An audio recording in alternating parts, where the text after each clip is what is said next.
नमस्कार दोस्तों, मैं जितेंद्र सिंह AGIS के YouTube चैनल पे आपका स्वागत करता हूं और शिक्षा की एक नई डगर पे आपको ले चलता हूं। आज हम भारतीय समाज के एक ऐसे वर्ग की बात करने के लिए जा रहे हैं जो वर्ग शमशान घाट में रहा करता था। गांव में अगर किसी के पशु की हत्या हो जाती थी तो उस वर्ग को बुलाया जाता था, उन विशेष व्यक्तियों को बुलाया जाता था। वो बांस से किसी ड्रम को पीटते हुए गांव में प्रवेश करते थे। उन्हें कोई छूता नहीं था, वो अछूत थे।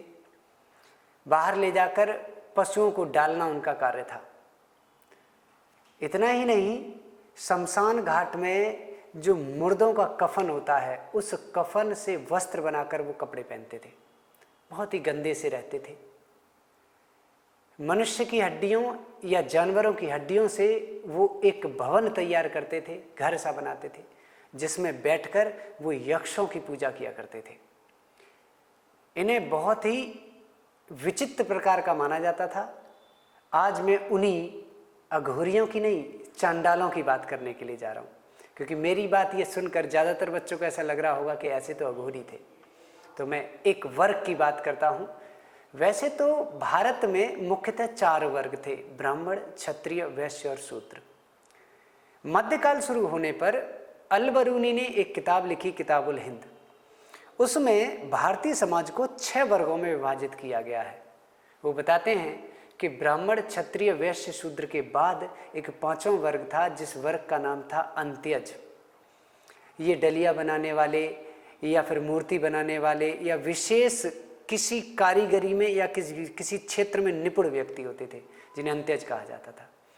ये भी गांव में नहीं रहते थे और ये गांव के लोगों की आवश्यकताओं को ध्यान में रखकर वस्तुएं बनाकर गांव में बेचते थे। ये कबीले टाइप के होते थे। अंत्यज जो होते थे ये पलायन करते रहते थे, इनका परमानेंट सेटलमेंट भी नहीं होता था।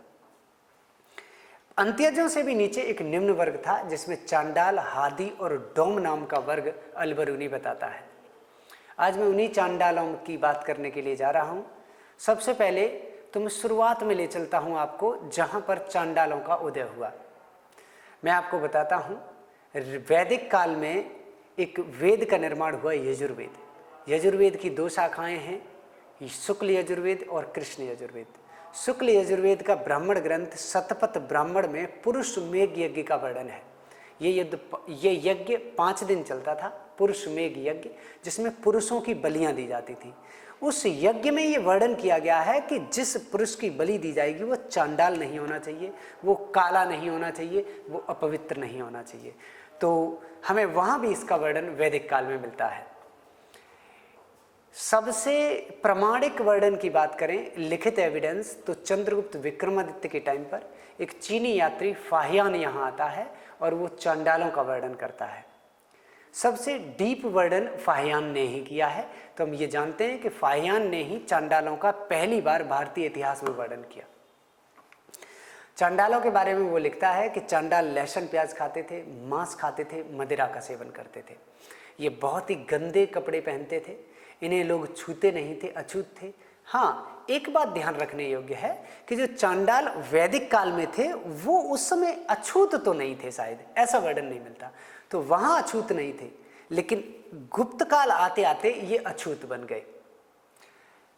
आगे चल के चांडाल जो थे वो शमशान में रहने लगे या शमशान के बाहर रहने लगे। मुर्दों के कपड़ों को, कफन को ही कपड़े बनाकर ये पहनते थे।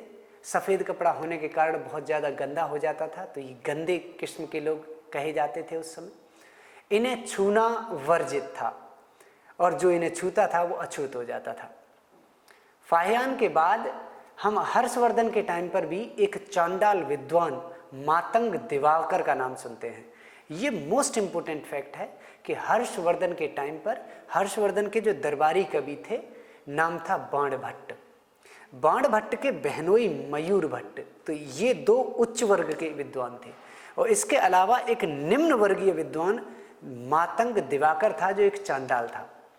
तो मातंग दिवाकर की स्थिति हम देखते हैं कि हर्षवर्धन के काल में काफ़ी अच्छी रही और हर्षवर्धन ने उसे अपने दरबार में स्थान दिया। तो राजपूत काल तक चांडाल शिक्षा में भी अच्छे हो गए थे। ठीक है। तो इस तरीके से चांडाल थे, एक वर्ग था हमारे यहाँ, और मैं आशा करता हूँ कि अच्छा लगा होगा मेरा ये टॉपिक आपको, और ज्ञान भी प्राप्त हुआ होगा आप किसी से।